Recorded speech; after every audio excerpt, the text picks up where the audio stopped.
And ladies and gentlemen, we're back. New year, but same Roto Hackers. Are they the same? Maybe we New are. Probably. New New year, new year, me. new Beat you. new decade. No, I was gonna say new year, new Yeah, decade. that is true. That is That true. is true. And we are still your unauthorized reporters of fantasy football news and information. My name is AJ Herschel the Kid. Right over there, you've got Judah Buddha. And over there, it's the absolute stud. That is Jared. And gentlemen, it's playoff time. Finally. Man, Derrick Henry's out there wrecking dynasties, look, I've wrecking become dreams. a fan. I've gone from this guy's lug to this guy is a beast. I'm a fan. We were just talking about where we're gonna ring a ding ding. Whether or not we're going to Oh, did you guys hear that ding? Yeah. draft Oh, them in the first okay. round or not. That was my. I've got a new computer, and so that was my where you get a text and it comes in on your laptop. So normally before, like my notification didn't, you didn't hear it in the monitor. So Yeah. Okay. I have that problem too. You can't hear it when mine. Have you ever heard mine? No. Mm-mm. I don't think so. Anyway, sorry to interrupt. No, I'm a fan of Henry. It's about time. We want to talk about today, if we get a chance, talk about where we would rank, where would we draft, something like a way too early draft ideas for next year. Well, before we even get into that, I guess we should just talk about the playoff games in general. And my predictions got completely messed up. But what did you guys think heading into last weekend? I was really worried about the Bills. But then I was watching them, like you said, they were really taking advantage of that offensive line, but also taking advantage of just some broken plays, some good passing to John Brown, my main man, John Brown. But they couldn't pull it off. And I'm going to start to put more credence in coaching. Although, how does that work out for Saints? I feel like, man, I've heard that so I watched a little of the game. I didn't. That's the one I probably should have watched. But I didn't catch a lot of it, and but I heard that they played terribly, the Saints. It was a mess. The Vikings. The Vikings defense just completely shut down everyone on the Saints offense for most of the Thomas game. In particular. Yeah, they took the X away, and everything else followed. It's crazy. I probably would have not been able to bet against the Saints. I wouldn't have again. I mean, because the Vikings, Kirk Cousins has not been good in big games. The Vikings. Well, that's Monday night. That's true, Monday night. True. Well, but that's true. But generally Monday night, especially. But in general though. Yeah. And the Vikings defense has not been that good this year. The run defense has still been solid, but the pass defense has been awful. And, you were going up against Drew Brees. So that was the one that was most surprising to me. I thought the Seahawks would beat the Eagles. I thought the Texans-Bills game could go either way. I thought the Patriots... it was hard for me to bet against the Patriots because just being the Patriots in Foxborough, but I would have still had it I would have given it 60-40, maybe 55-45 that the Patriots would have won. I thought the Titans would give them problems, but I would have never thought that the Vikings would have gone into the Superdome and beat the Saints. Yeah. That was the most surprising to me.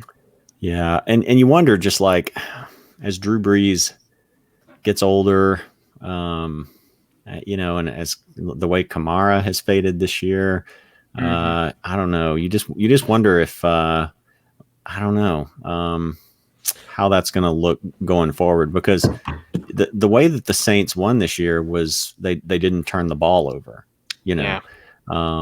and they don't have. I mean, it's not like Drew Brees is the anti Lamar Jackson, the anti Mahomes, the anti Russell Wilson. You don't have a great playmaker now at quarterback. He's very limited athletically. That offense is heavily reliant on Michael Thomas, and so you just kind of wonder going forward, like, another year of him aging.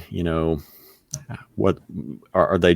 Are they almost kind of becoming like a classier version of, I'm sorry, AJ, the Bears, where they're relying on gimmicks to move the ball? Well, they're relying because I think there's a comparison there, because the Bears also have Allen Robinson.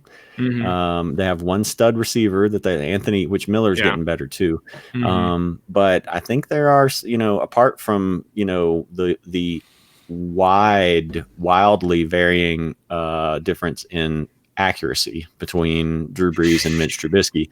But I think it's a similar sort of thing where, I think they're both getting, just more reliant on the coach coming up with schemes and gimmicks in order to, to really beat like good teams, like not necessarily bad teams, but when you get to the playoffs and you run up against good teams. So, yeah.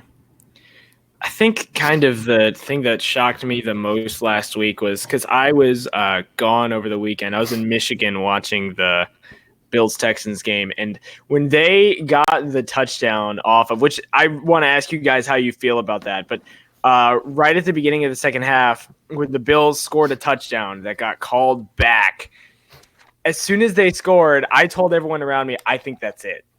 It was 20-0 at that point, and they gained all the momentum, and of course it got called back. So what did you guys think about that? Because I've talked to different people with different opinions. So do you think it was the right call, touchdown got called back, or should the Bills have scored the touchdown? Well, who was scoring it? Yeah, remind me. Texans caught it in the end zone and then kind of like tossed it forward a little bit. Bills recovered it and scored a touchdown on the opening kickoff at the second half. Oh, yeah, I remember. I don't remember that. I don't know. Well, Jared, what do you think? I was actually going to play it real quick on YouTube because I was at a funeral on Saturday, and so I missed most of the game until towards the end of the fourth quarter. I tuned in, but I did see the highlight of it. Oh, okay, there we go. Sorry for that. That's all right. Yeah, apparently my new setup is not. For some reason, it's not playing all the audio through my my headphones here. So anyway, that's kind of good because maybe you could play our theme song. Yeah, but I'm actually watching here. Yeah, I saw this on highlights.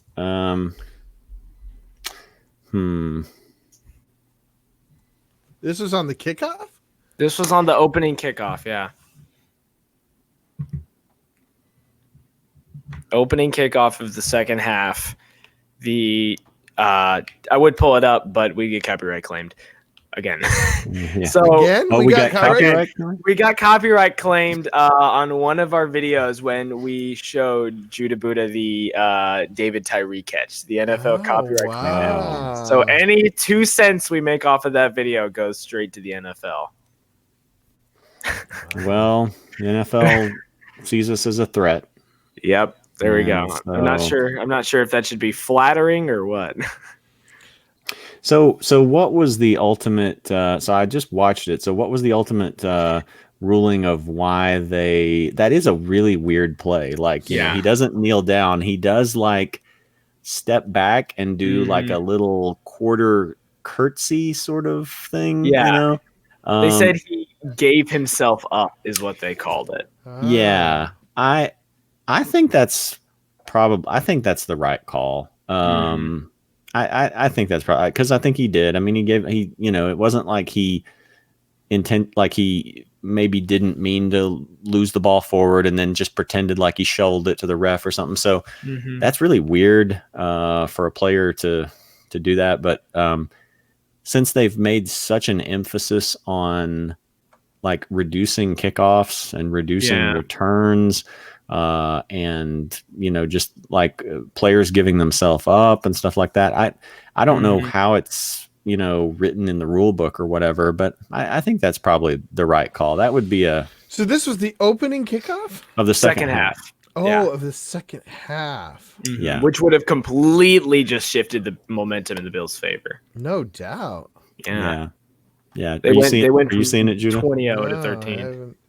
Fourth quarter. Let's see. So I just Googled, or I just typed into YouTube Texans Bills kickoff, and it's the first one that comes up for me. So yeah, I don't have a problem with how they ultimately ruled that. So I just looked up the ruling of it, and it says that the kick returner must either A, run out of the end zone, or B, kneel down and give himself up. So if we're going word by word, technically he would have had to kneel. But the ref really called it a touchdown, and then the others kind of crowd around him, and it's like, no, we're calling this a touchback. Interesting. Yeah. I remember watching the play. I thought they were going to throw a flag or they threw a flag at the beginning of the play. I thought they were going to throw a flag for illegal forward pass for a second because he like chucked the ball forward, and I was like, is that what the flag is for? And then it got completely called back, and I don't know how I feel. I don't know how I feel about it, because that was a huge game changer for the Texans. Instead of being down 13-20, it's a complete change. Well, that is a good question. Okay, so he caught. I just saw it. He caught it and just tossed it to the ref. What's wrong with that? No, he tossed it to the ground. He didn't. Technically, according to the rule book, you have to either run out of bounds backwards for a touchback or kneel the ball down. He can't just stand there and throw the ball, because that's still a live ball at that point.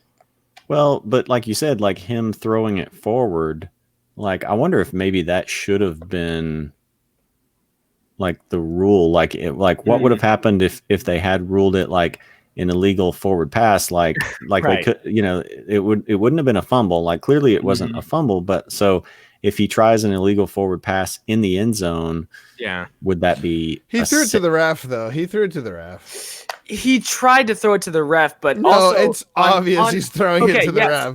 Sure, but on replay, the ref signals to him putting his hand down, signaling to him to kneel it, because by definition, that's what you're supposed to do, which he didn't. He wasn't even looking at the ref, though. Exactly, but he didn't kneel it, which by the exact wording from the book, I mean, the play's technically not over. Yeah. It's a weird issue. It's a very weird issue. Why didn't he just let it hit the end zone? The chance that it bounces back out, I don't know. I mean, you just catch it. I mean, most of the time you just catch it and go down. It's just that simple. Yeah, it's routine at that point. Wow, I didn't see that. That is crazy. Yeah, that's bizarre. I mean, I don't know. I'm sure if I was a Bills fan, I would be like, we got robbed. But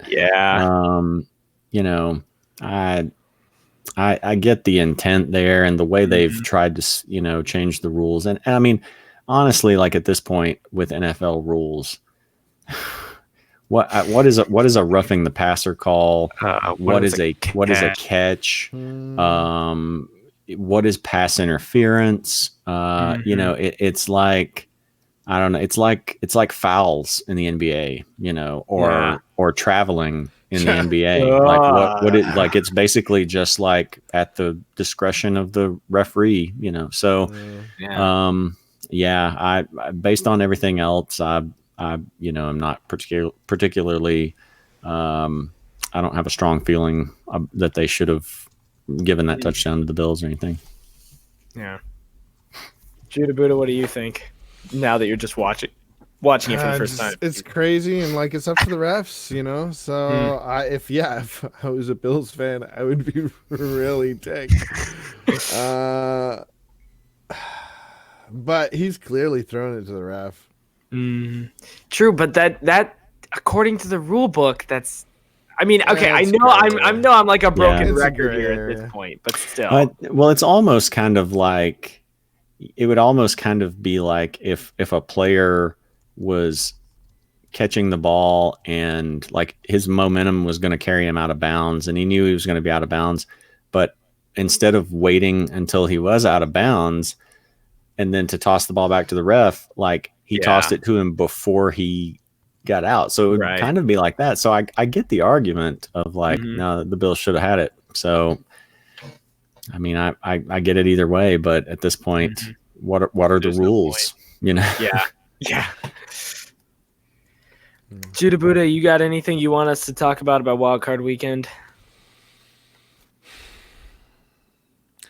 I'm curious about where the GOAT is gonna, what the GOAT's gonna do. Yeah. Do you guys have any takes? Any hot takes?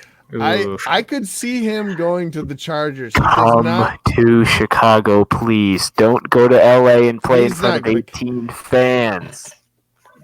If you, I mean, realistically though, Brady going to LA, where they're playing basically an away game, 14 games out of the year.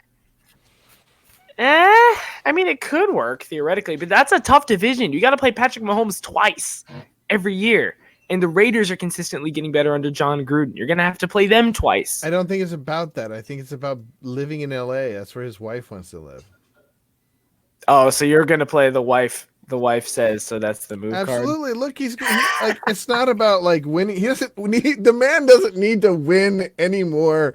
But that's what he cares about, though. Is it? Yeah. Because I mean, that's the pressure now. Because now people are gonna be like, okay, Brady's no longer gonna be with Belichick. So can they do it on their own now? Combined, they're great, but separated, can they still get it done? Because right now the Patriots have Jared Stidham, who's no Tom Brady. So who? that's Where? the main What? question. Exactly. He played it all. No offense to the other Jared, but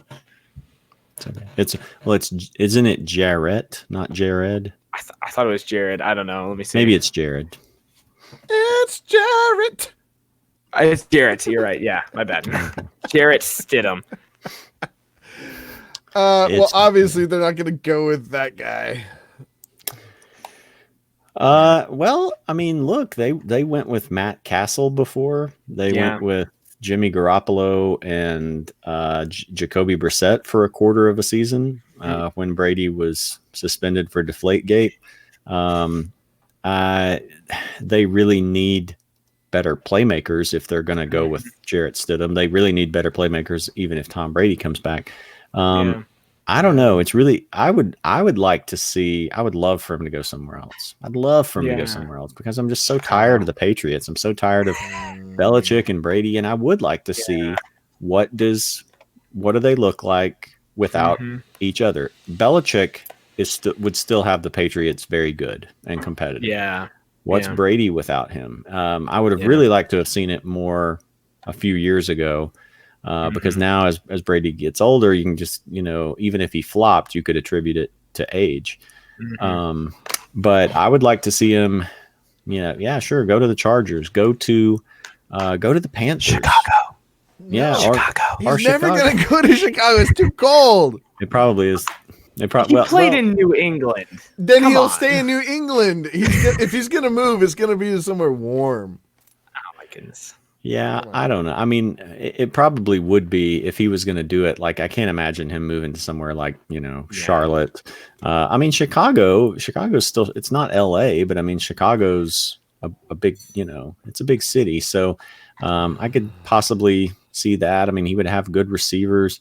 Those would probably be, well, just from a team standpoint, I think the logical fits would be either LA, Chicago, or Carolina. Carolina's got good young playmakers. Carolina, you've got Christian McCaffrey to give the ball off to.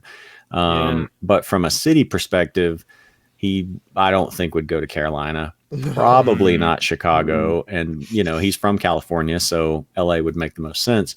I just don't know. I mean, I would love to see it, but I just feel like it's like wanting to see the Patriots lose. Like I want to see it, but until I've got to see it happen, I just can't bet on it happening. And it's kind of like with Brady, I can't bet on him actually leaving all that. You know, like if he wants to come back, they will have him there because Kraft. I don't know if you saw Kraft's comments, but he said basically he said something to the effect of like, oh, I just hope Tom picks us or something like that. You know, I mean, you know, Kraft is like, you know, if he wants back in, he's coming back.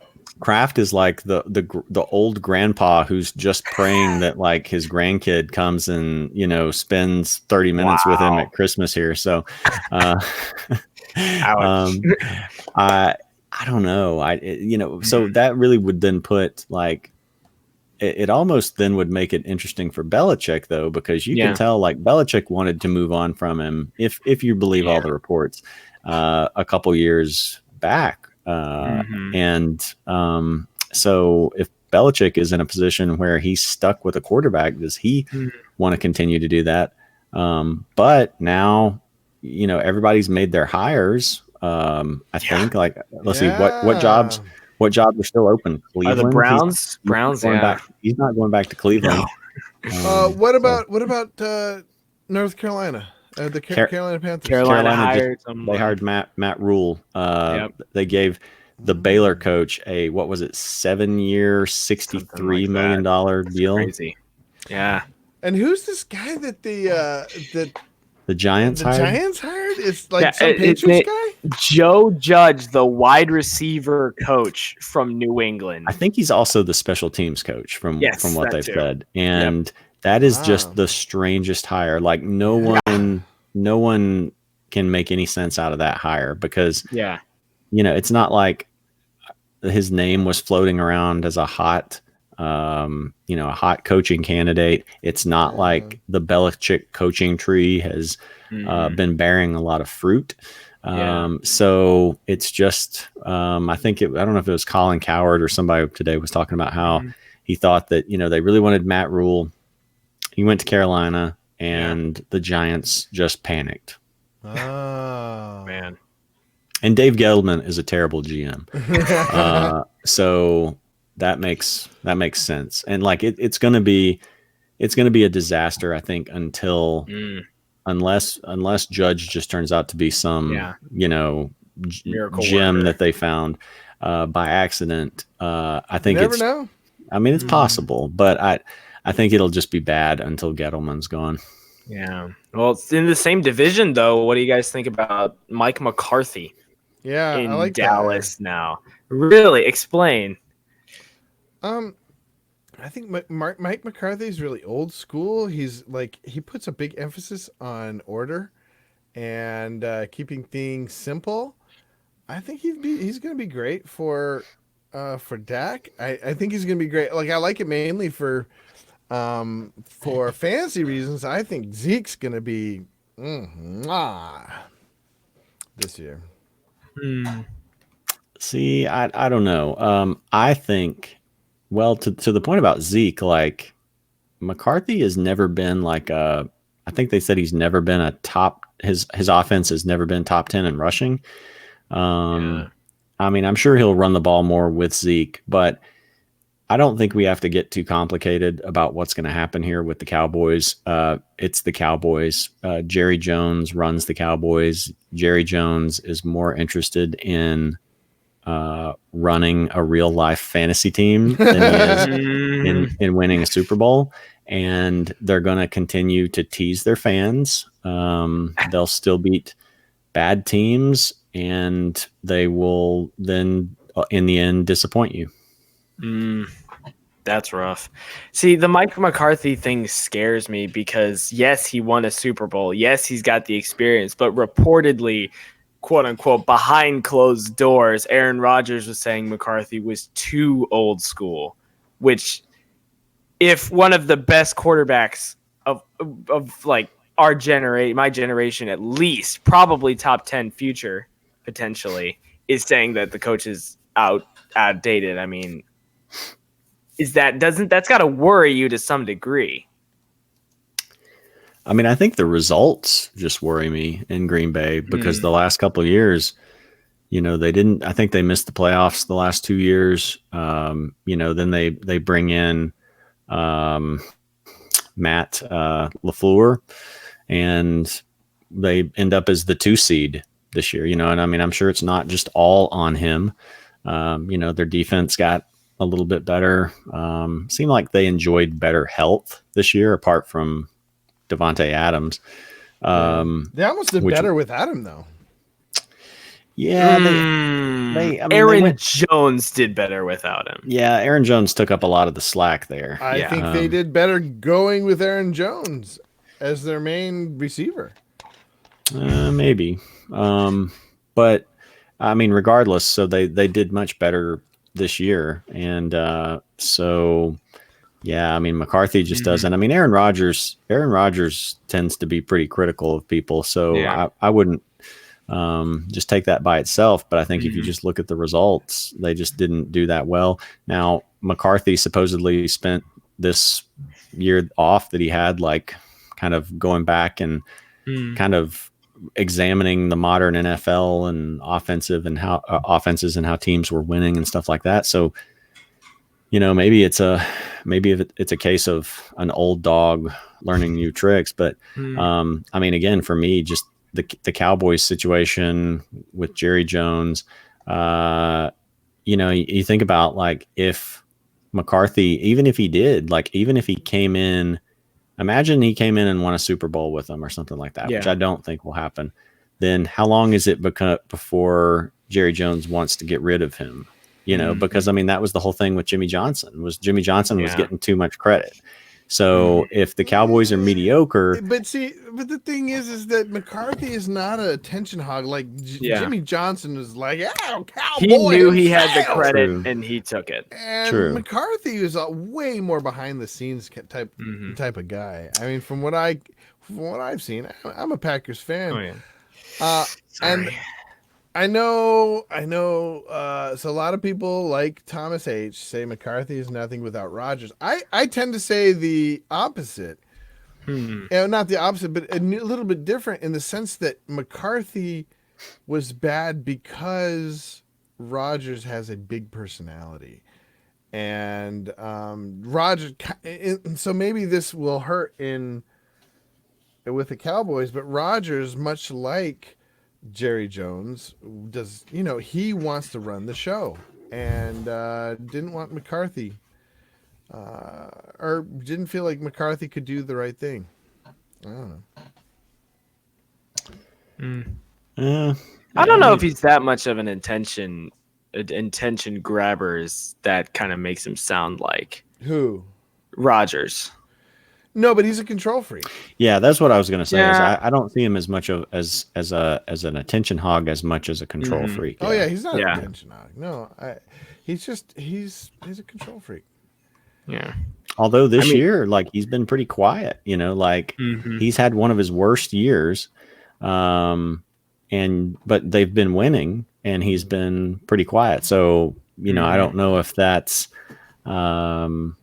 a case of him growing and maturing a little bit or what, but or him just being a guy who doesn't care. Like, as long as they win, he doesn't care if he throws for 190 yards or 350 yards. So I don't know. Or he's quietly pulling the strings on Matt LaFleur behind the press box. Well, I think my bigger point is that, like, for any player, and especially coach, the more important thing is fit, and I just don't think he was a good fit it's, to me, he fits better in a system like the Cowboys system, where it's not everything controlled by the quarterback, where they're already they're not like a modern offense as it is anyways. They're not running all these like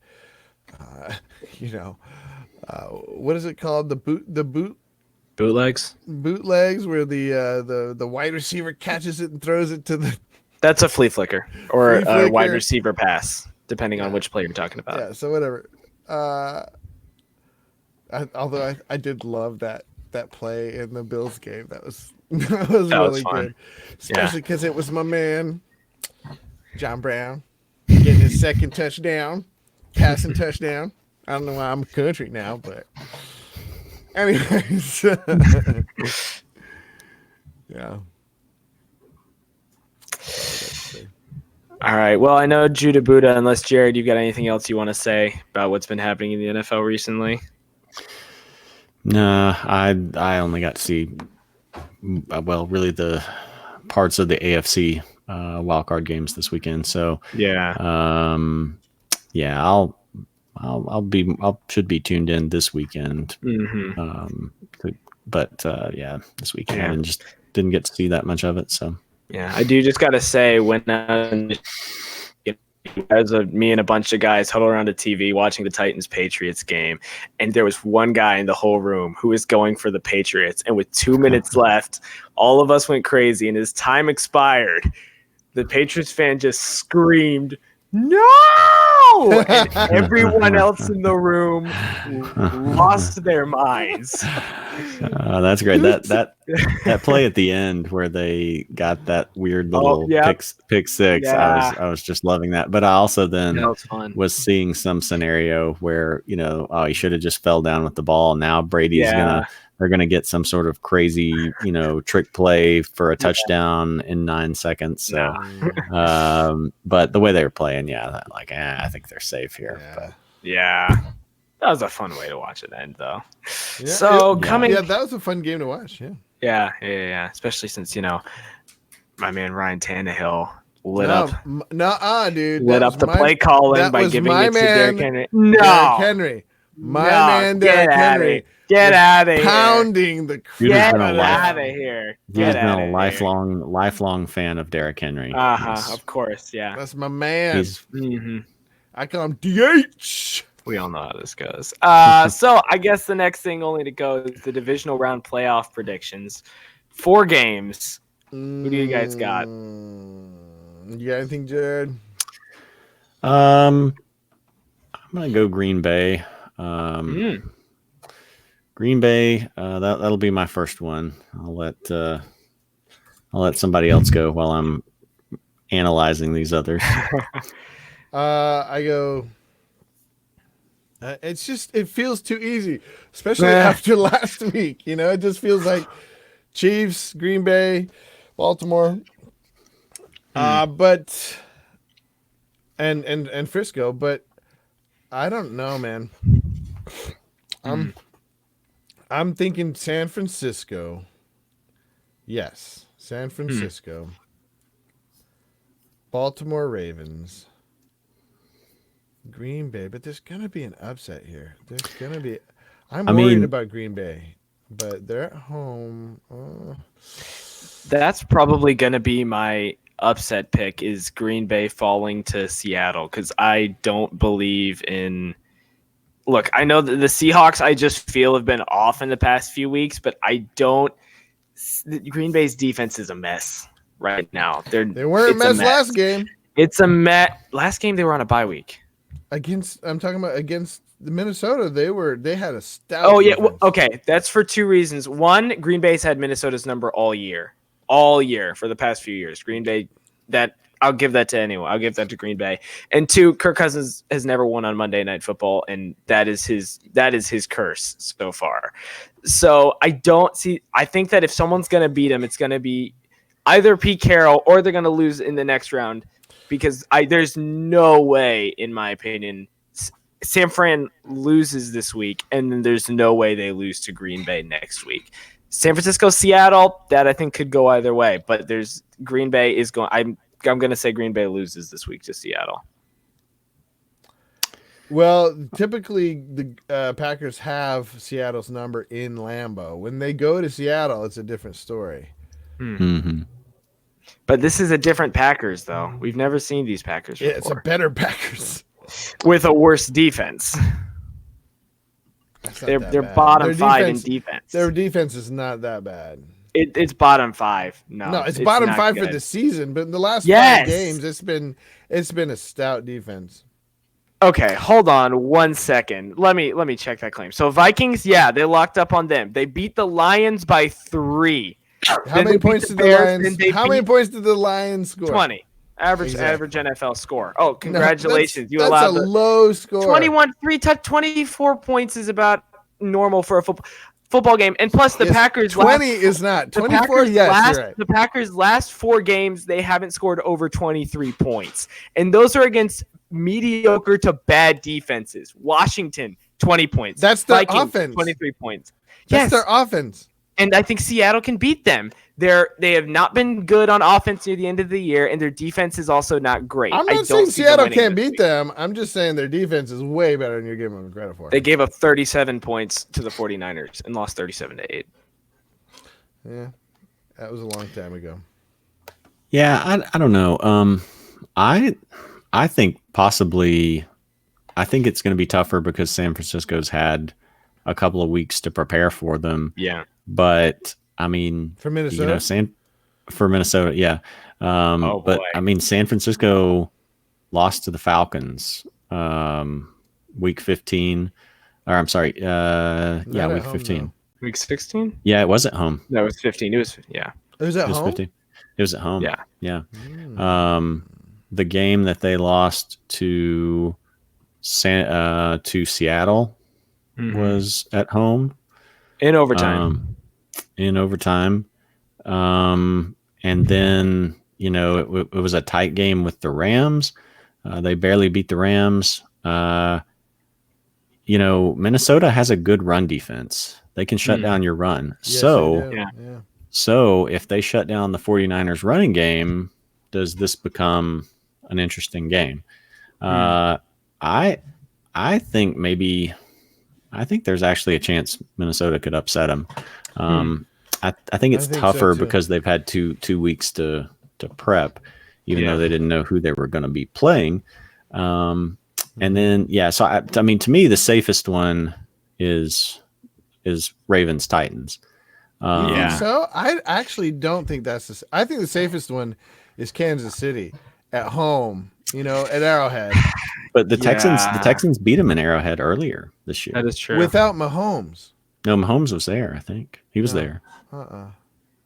Let me check real quick. Yeah, they might have been missing Hill. I don't remember, but that was still when they had Mahomes. I think. Yeah, Mahomes threw for 3 touchdowns. Really? He played. Yeah. Houston scored a touchdown in the fourth quarter and won it. Oof, that makes this a lot harder for me then. Yeah, I don't know. I mean Deshaun's just a big game. He's a big game quarterback. So I don't know about that one. I mean, to me, the safest one is Titans Ravens because it's in Baltimore.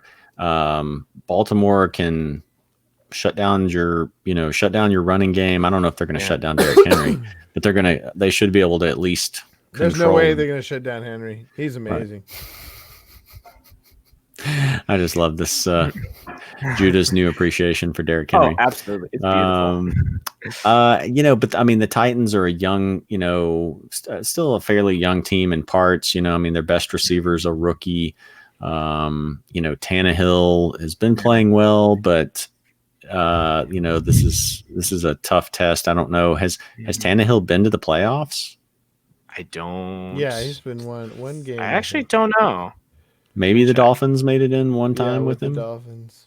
I don't know. Hold on, So- I'm gonna back check that real quick. So I think the Ravens are the safest. The other 3 games I think could kind of go either way. Hmm.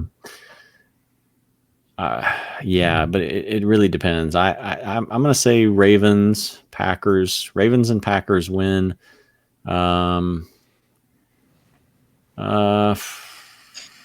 I guess I need to pick an upset, or at least one upset.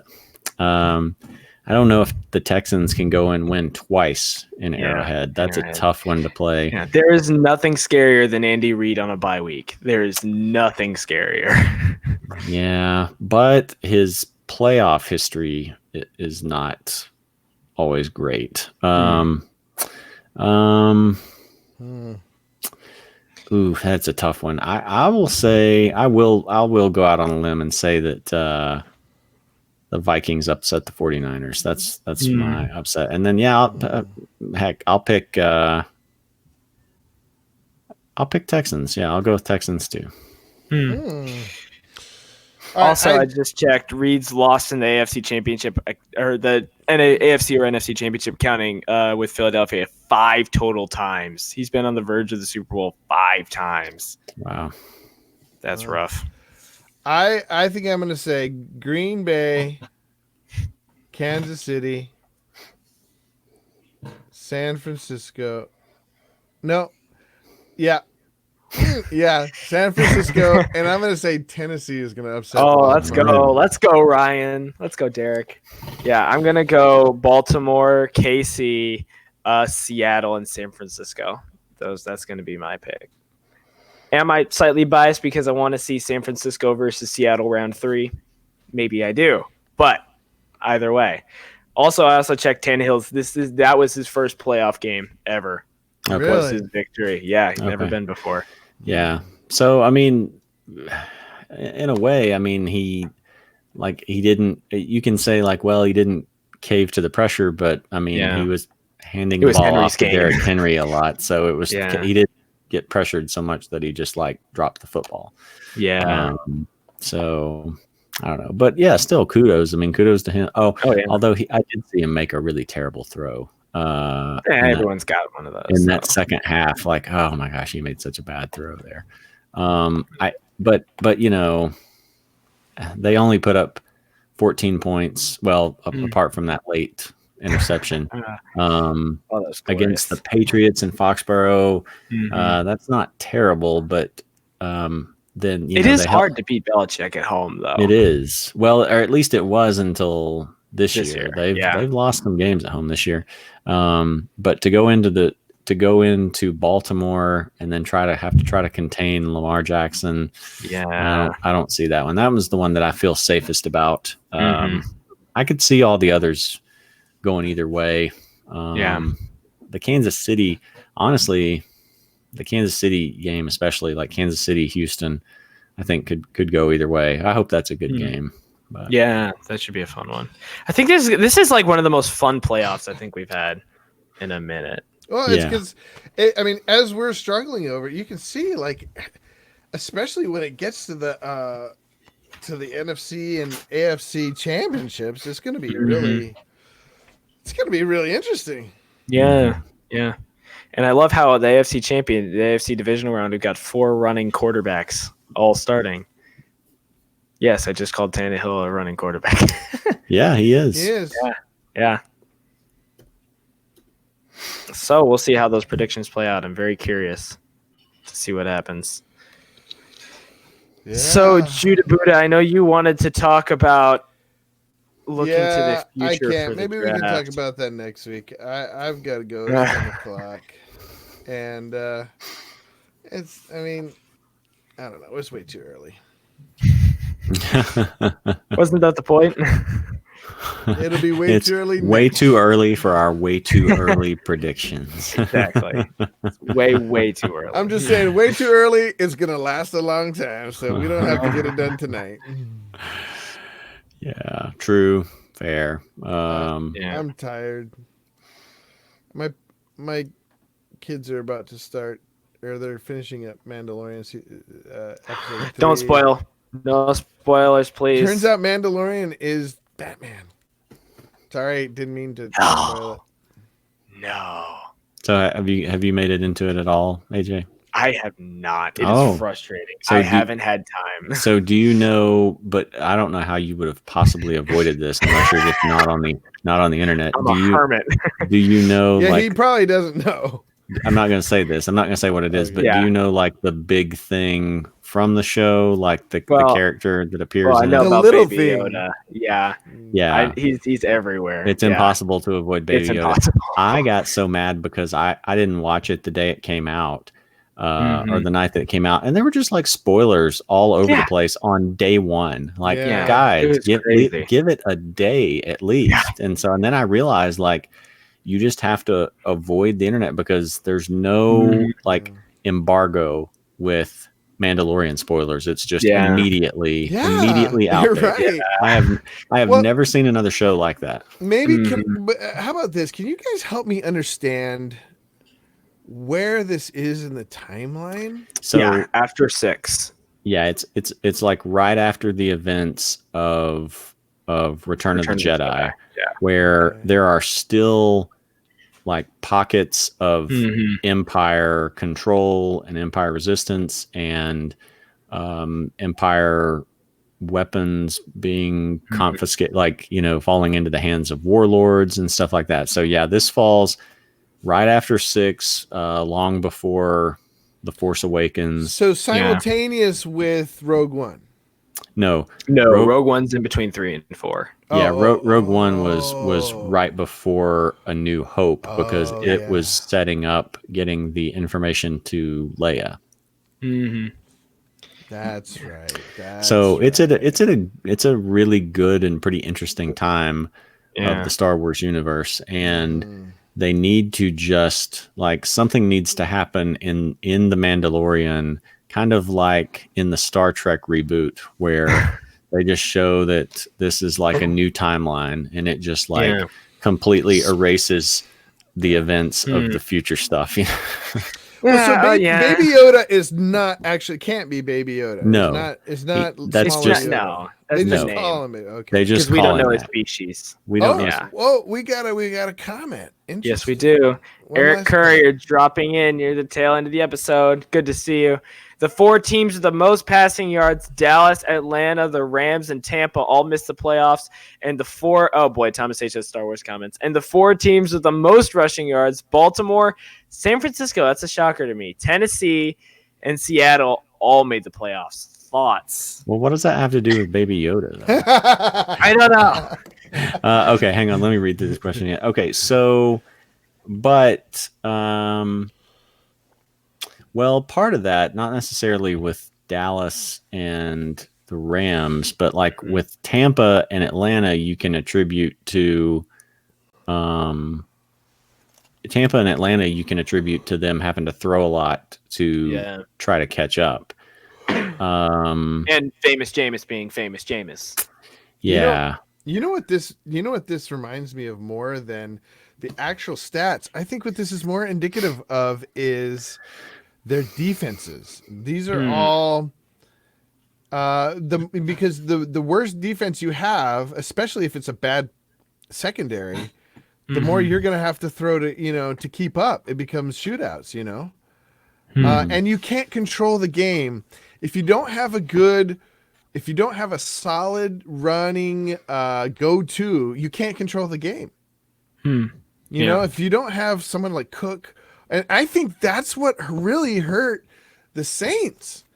They just couldn't control the game, and they kept. Well, it doesn't help that they keep going to these trick plays with Hill and stuff. Oh, it drives me crazy. I think the other part, I think that's what hurt them. I think the other part of that is that since they took out, their ex Thomas, their second receiver with most catches is 50-year-old Teddy Ginn Jr. Yeah. Yeah. Well, and you see like why they brought in, well, I don't know if this is exactly why they brought in Antonio Brown. I don't know if they were ever serious about trying to sign him or not, because even if they had, he would have immediately probably gone on the exempt list. But they did need a second guy because really their second best wide receiver was Jared Cook, the tight end. Ginn's ancient.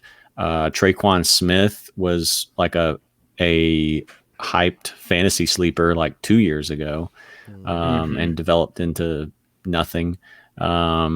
Kamara, they're just not using Kamara the way they did in past years. I think he was still like getting over his ankle injury. But he He had could- a he could be. solid end of the season, though. I know, but like he didn't look like old Kamara when it comes to like punching it in. It comes to like they couldn't use him like a workhorse. They did a lot of passing to him, Should have played Latavius Murray.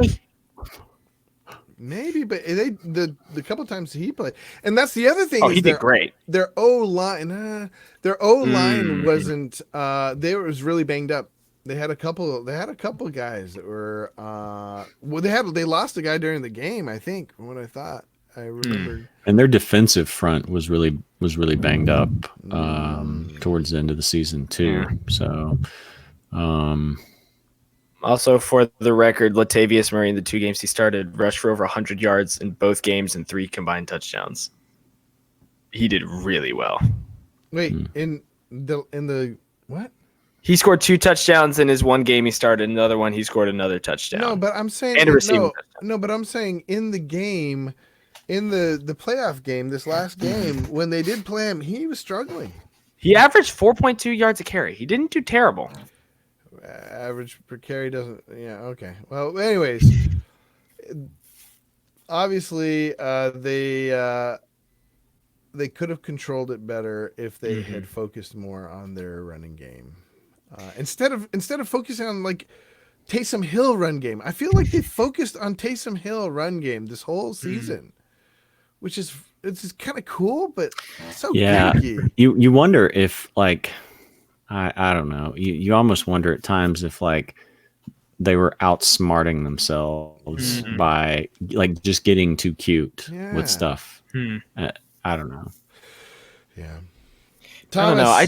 I do think real quick, part of the funny thing is that with these 4 teams with the most passing yards, with the argument that like they didn't have a solid run game, Dallas has Zeke, who's a top 5 running back statistically.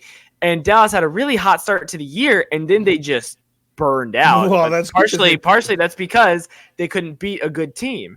And then with Atlanta, they were playing from behind half the season. Tampa, I mean, Jameis will throw for 500 yards, but also throw for 3 interceptions, and that doesn't help. And the Rams started off the year terribly. And I mean, which really shocked me because I look at the 4 teams which had the most rushing yards, and Baltimore makes total sense because they had Ingram and Jackson. Because obviously Jackson had as many as Ingram. Tennessee had Henry. Seattle had Carson for most of the year, and then San Francisco had an amalgamation of 3 running backs that turned into Raheem Mostert, and that's the one that shocks me the most. Well, it doesn't shock me as much because this is overall, and they ran so much. Like whether it was Breida, Mostert, even what's his name, Jezik, their Juszczyk, the fullback. Yeah, Kyle Juszczyk. They were running it all the time. Felt like, Well, and they would run like Deebo Samuel. They would do like a reverse with Deebo Samuel and stuff too. Yeah. Yeah, it makes me wonder. It makes me think about what you said, Jared. If their run game gets stopped, what do they have? Right. Yeah. Right. I'm switching my take. No. Eric also says he finds it interesting that everyone in the league is being catered to more passing, and that the era of the running back's over. Yet it's the teams who run who win. Well, it's arbitrage. It's like once everybody starts going one way, if you go the other way, you win. Right. Well, it's like I was listening to I can't remember. I think maybe it was a Colts podcast or something, but they were talking about how Frank Reich tends to run the ball on like 2nd and 6, even though the metrics say that you should do the opposite. But the reason for it is because he knows that other teams are looking at these metrics and expecting you to pass, and so it really it's always like a game of adjustments, and wherever the trends are going, you have to adapt year to year to something at least slightly different, if not radically different, to try to get ahead of the curve. And I think kind of with that whole thing of the running teams make it to the playoffs, like you look at even the other teams who are in the playoffs, you take the Packers, Aaron Jones was a freak of nature sometimes. He's did exceptionally well. The Patriots struggled because they couldn't control the game because they didn't have a solid running attack this year. The Texans struggled throughout the year because they didn't have a solid running attack. So that it's really shocking how true that plays out. It's scary. It's interesting. For fantasy, I think it's going to swing back next year, and you're going to see a lot more coaches focus more on the run, establish the run. Well, I think someone like Ezekiel Elliott is going to go off next year. He's already got his contract. I mean, that was a problem for him. He was not himself for the first 5 games. Yeah. So I think you're going to see. Dak did throw for 400 yards, and I think 2 of those 2. Yeah. Well, and you'll have to look at stuff like, is Amari back next year? If Amari's not back, they are going back to much more of a running game, and plus just with a different coach in there. Like you look at the Chicago game, the first drive, they just ran Zeke down the Bears' throats, and then inexplicably, let's not use that anymore. It's like going back to if I can tie Star Wars and the NFL together here, since we're talking these two topics. Wasn't it in The Phantom Menace where the Obi-Wan and Qui-Gon used Force Run, where it was like this fast little thing and it worked really well, and then we will never use this again. So that was basically what the Cowboys did against the Bears. They used Zeke Force Run on that first drive, and then they're like, we will never use this again. Oh, too easy. Well, the good segue to Thomas H saying, by the way, the Roto Hackers talk about Star Wars. Oh boy, are we really doing this? Look, did you see it? I'm all for it. I haven't, but before it ever came out, before it ever came out, I read all the spoilers because the last Jedi made me not care.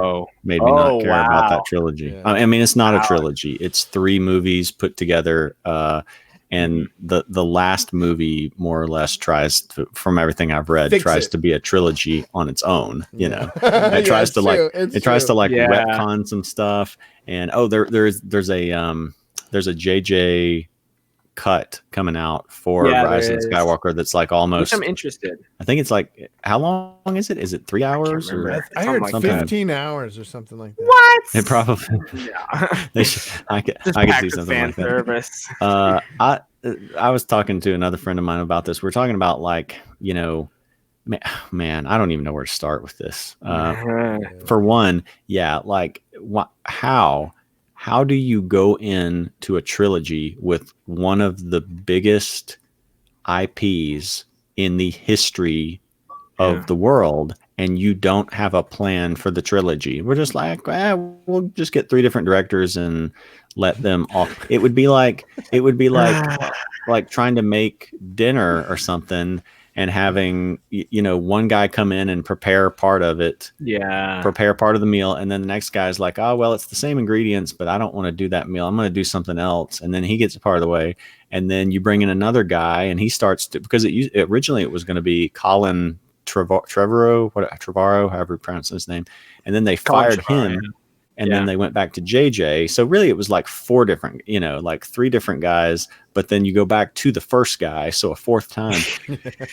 I don't. It worked so well with the Mission Impossible series. I don't know why it wouldn't work with Star Wars. That's a little bit different. That's a lot different.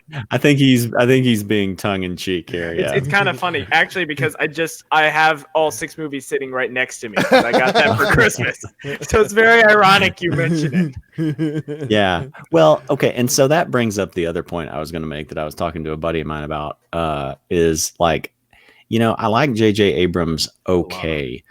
But to me, I've seen his bag of tricks, and like every director has a bag of tricks, and some of them are better at sort of disguising the little devices that they like to use. I don't think JJ's that clever about it. When I saw the first Mission Impossible that he did, where Ethan Hunt's girlfriend like revives him, I'm like, they just ripped that straight from Jack saving Charlie in season 1 of Lost. Do you know they do that in Star Wars? I know. I was talking to, it was Steven Sanders that I was talking about, and he was saying something about, like, he was making a joke about Finn like resurrecting, Rey dies and then Finn brings her back to life, and I'm like, dude, you're not that far off. You got one of the characters wrong, but it's basically he's like, shut up, like, but it's just he does that every movie, and like some directors are good at tweaking it just enough to like fool you, like Nolan. I think I'm not like a Nolan acolyte or something. Like some people just worship the man, but I do like his movies. And I think he's good at, like, even though he uses the same techniques, like still sucking you in. JJ, I think he's gotten kind of lazy with some of these things that he They're uses. so He just, like, gimmicky. cycles it. Yeah, It's fan, moving to fan moving. service. It's No, fan but service. it's more than fan service. Think of it as his what are they called? Lens flares, man. Like, Yeah, people made fun right. of it, and it's like he's got to have his lens flares. Right. And that's the way it is with his gimmicky plot writing too. It's like, well, gotta have that, gotta have this in there. I will say that for J.J. Abrams, I will defend Rise of Skywalker till the day I die. That is my second favorite Star Wars movie. I gotta And go. I will I will defend. I can give you a whole thing, but I'm not gonna say that here. But yeah, the way I've seen it put is, somebody suggested, I was watching a review and somebody suggested that he spun straw into bronze. There's the old saying about bronze. And then the guy goes, and then the other guy goes, I think you're giving him like a little too much credit. And he's like, okay, straw into aluminum. And then he's like, yeah, aluminum So is bad. aluminum is serviceable. That's a good comparison. And I think that's it. Like, I wouldn't really fault him that much for Rise of Skywalker once I see it, like, regardless of it what was not a bad movie. yeah. it's a mediocre movie. The thing I is, think like, I think it's fine. You just said you were going to it's defend fine. it. No, I said I'll defend Force Awakens till the Oh, day I die. You I said did? Rise of I said- Skywalker. you said Rise of Skywalker. Sorry. Yeah. I will defend Force Awakens till the Okay. day I die. But How do I get out of here? How do I get out of here? Rise of Skywalker's got problems, though. Yeah. I think it's a fine movie. It's fine. Force Awakens. Force Awakens is incredible, and I will give you an entire argument on that whenever you want. I mean, The Force Awakens to me is, I was okay with it, but it was kind of, I was okay with it in the sense that, like, I bought Resident Evil 4 for what did I buy it for? GameCube, whatever system it came out on originally. I think GameCube. And then I bought the remastered edition for Wii. And it was great, and I still loved it. And so it was kind of like, I loved Star Wars: A New Hope, and then I loved the remastered version of it, which was called The Force Awakens. Force Awakens, So, like, that's a fun way of putting it. It's okay, it's fine, but I mean, it was just like, they were just playing it so safe with that. It wasn't bad. It wasn't bad. I guess the one that was terrible was the middle one. What was it called? It challenged the status quo a little bit too much for Star Wars fans. It challenged it too much. The Last Jedi for me was like a parody. It was like someone who hated Star Wars made a parody of Star Wars within a Star Wars movie. Just completely, because it wasn't the story. It wasn't the story that bothered me. I was fine with the story. It was the tone. As soon as, number one, okay, this is like I'll have to be careful as to not get off onto a full run. No, I don't need the full screen. but just like a little mini rant. Okay, they start out with the "Can you hear me now?" which is like a joke from 2003, and so it was the whole Poe and Hux going back and forth on that, and then where they lost me was at the point where Luke Skywalker tosses the lightsaber over his shoulder as like a prop gag. I'm like, okay, I'm out on this. They retconned that in the new movie. Oh, I heard about that. Yeah. And so I was just done from that point on. And so, I mean, there was no way I wouldn't fault JJ, because, like, what could you really do to resurrect this at this point? And so from what I've heard, like, with what he had to work with, but there were just so many things, like the fact that they never had a plan for the trilogy, the fact that they let Rian Johnson do all of that with The Last Jedi. And so by the time we got to Rise of Skywalker, I was just like, I mean, like, how much can you really resurrect this thing? Yeah. All right, guys, I got to roll. All right. We got The Mandalorian.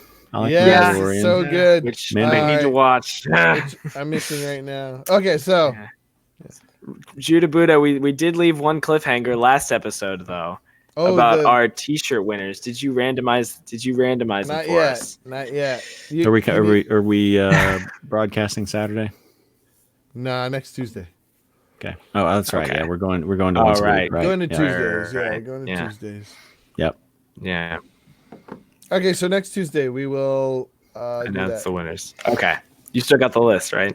Mm-mm. All Did you right, email I'll it to send me, it to or you again. where I did you- texted where- it to you. Oh, okay, then yeah, I do. All right, there we go. I'll text it to you All right. again just to make sure. I mean, I can just randomize it right now if you want me to. Be like, this guy, this guy, and this guy. Hey, girl. Maybe that's what we're gonna have to do for some of these with such a long off season. It'll be like the first half is like some football stuff, and then the second half is just like Star Wars. I'm fine with that. I'm fine with that. We have to start figuring out how to combine the two. Well, I Yes. think we had a I did my best to give a That was a segue Yeah. Yeah. today. So Yeah. it was the Zeke Elliott force run, you know. Yeah, so that I was don't, awesome. I don't know if That's I can right, yeah. I don't know if I can come up with one of those That every was week. perfect. But Yeah. yeah. All right, guys. Yeah. Well, I really got to run. I All have right. been. Yeah, this is a good start to the rest of the season. And Yeah. next week, maybe we can talk a little bit more about upcoming draft, not just fantasy draft, but we should probably start looking at some of these rookies. Yeah. Yeah, good year for young wide receivers. Yeah. Oh, really? I didn't know that. Definitely. They were going to say. It's a huge year for wide receivers. Like it's like one of the probably all time best, like Jerry Jeudy, CeeDee Lamb, Henry Ruggs, Jefferson, the LSU receiver. Yeah. I mean, there's like half a Yeah. dozen probably receivers that are probably going to go in the first round. Ooh, And quarterbacks, that's- we got a bunch of those too, because we're gonna get That's what I thought you Burrow, were we're going to say. I gonna thought you were going to get say that. Yeah. we're gonna get quarterbacks. Tua announced. We're gonna get Herbert. It's Yeah. crazy. Yeah, you could have like more than a third of the draft of Yeah. the first round could be Yeah. like quarterbacks and receivers. Yeah. Really? That's fascinating. Mhm. That has huge implications for fantasy. It does. Yeah.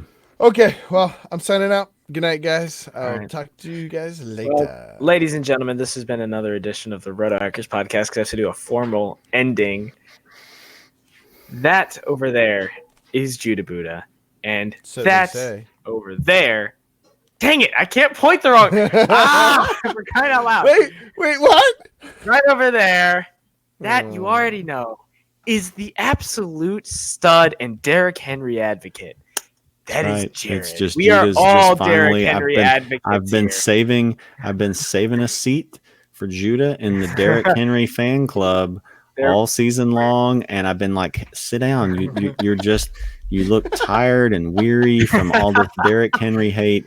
You just want to like sit down and relax and just accept yeah. the greatness of Oh, Derrick Henry. yeah. And he finally took his seat. There I'm we sitting go. there and I'm loving it. Just got one question. Can I be vice president of the Derrick Henry fan club? Is that okay? Absolutely. Thank you very much. Only if I Thank can be you very president. Because No, that's Jared. you can do our PR. You're our Derrick Henry PR. We've discovered, how there's like there's team bandwagon fans. Now we've run into like a player bandwagon fan.